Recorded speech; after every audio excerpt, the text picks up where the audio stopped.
They gave him one order, he gave them a better one. #HFY sci-fi narration script target, 2025 min protagonist, Corvin Ash. Beat 1 institutional weight opening. The Alliance Combined Fleet Command Archive holds 400 years of doctrine. Every engagement fought by every member species is logged, reviewed, and reduced to a single line in the tactical index. Outcome, casualties, deviation from orders issued. Deviation from orders issued is the number the Alliance cares about most. Not victory, not survival, compliance. In 400 years, the archive lists one entry with a deviation score of 0 and an outcome classified as total victory achieved through means not covered by the order. The entry has been reviewed 19 times by 19 different commissions. None of them have changed the classification, because none of them can agree on what to call what Corvin Ash did. This is that entry. Beat 2, introducing the misclassified human.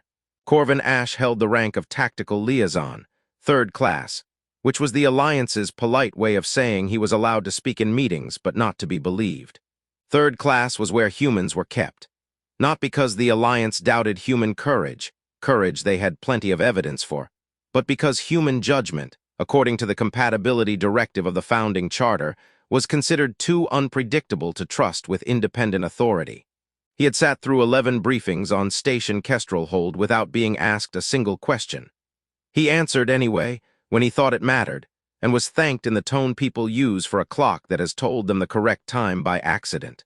Commander Vel Itho, who ran Kestrel Hold, had reviewed Ash's file once on his first day. 2 Combat Tour.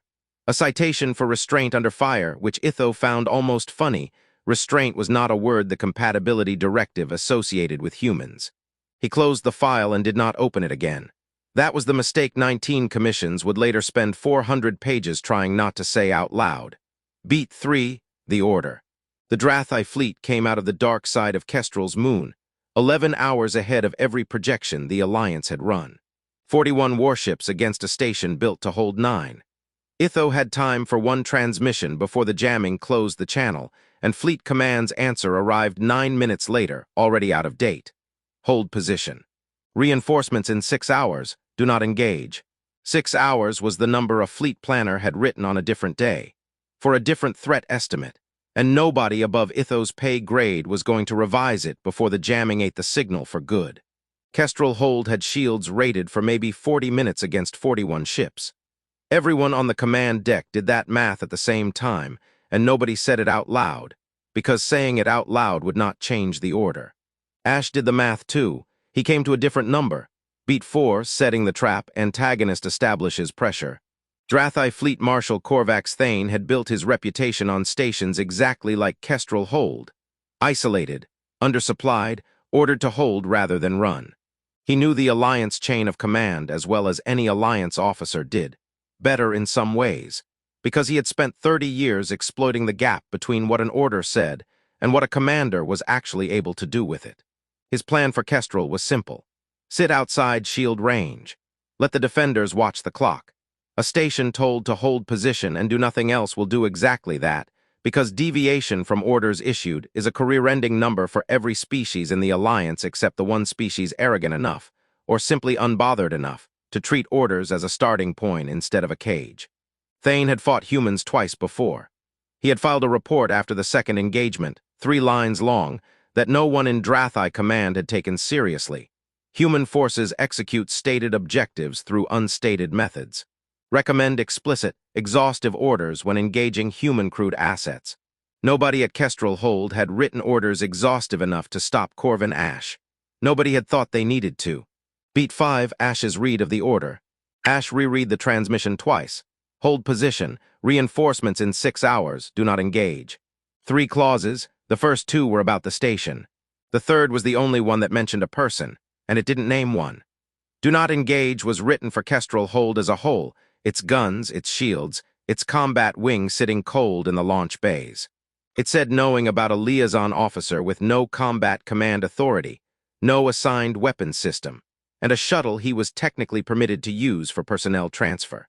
Itho found him at the shuttle bay hatch already in a flight suit. Ash, briefing's not over. I heard the order, sir. Ash kept his voice level. Hold position, reinforcements in 6 hours, don't engage.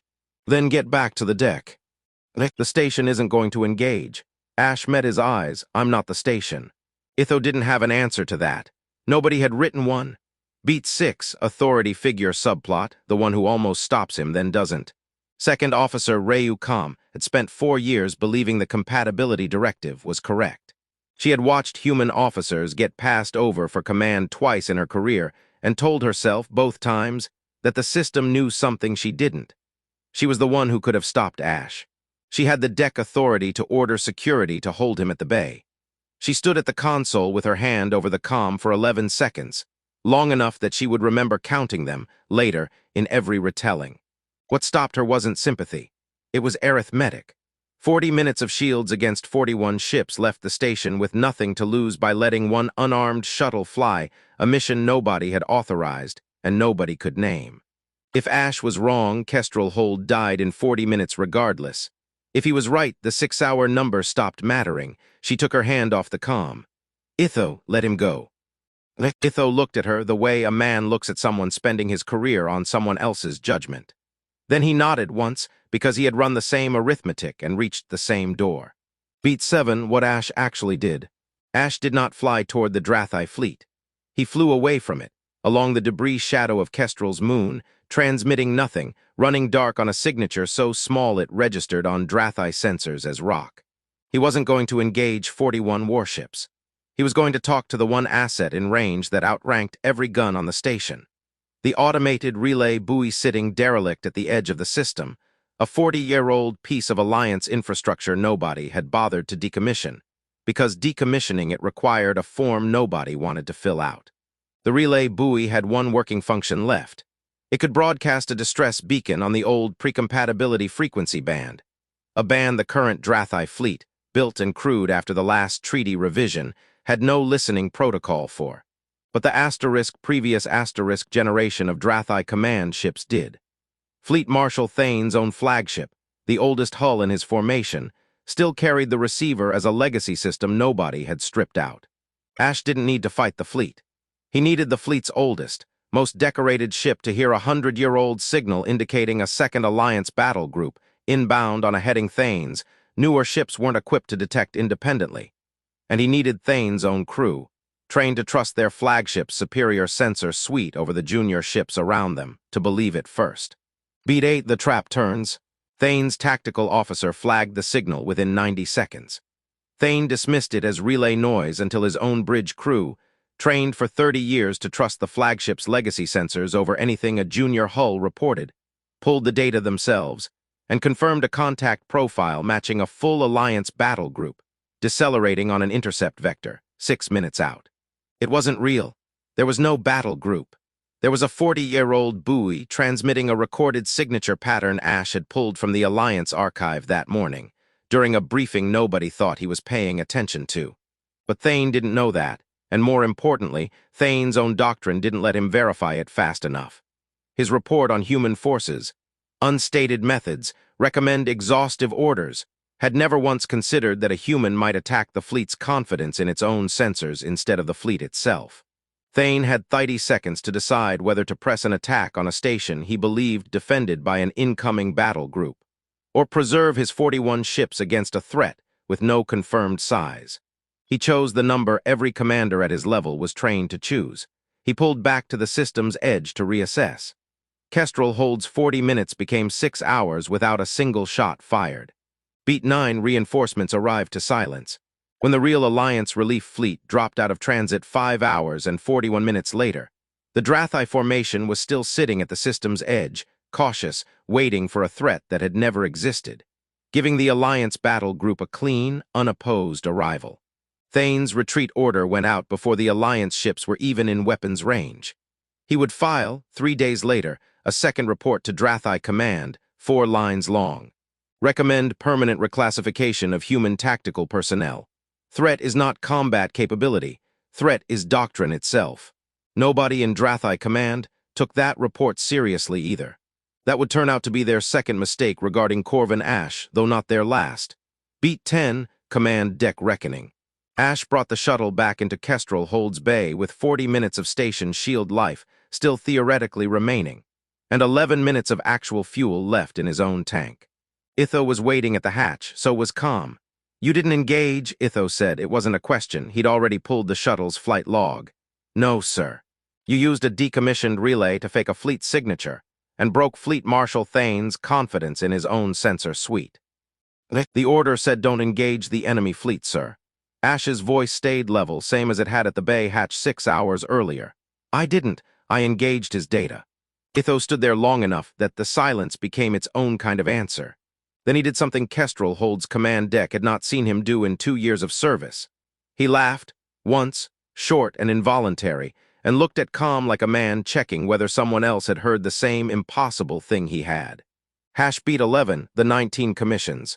The report went up the chain exactly as written, because Itho refused to soften it, and it detonated quietly through 19 review boards over the following 2 years.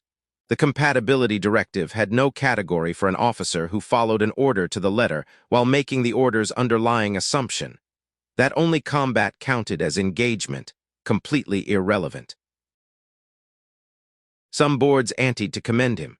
Some wanted to discipline him for unauthorized use of Alliance infrastructure.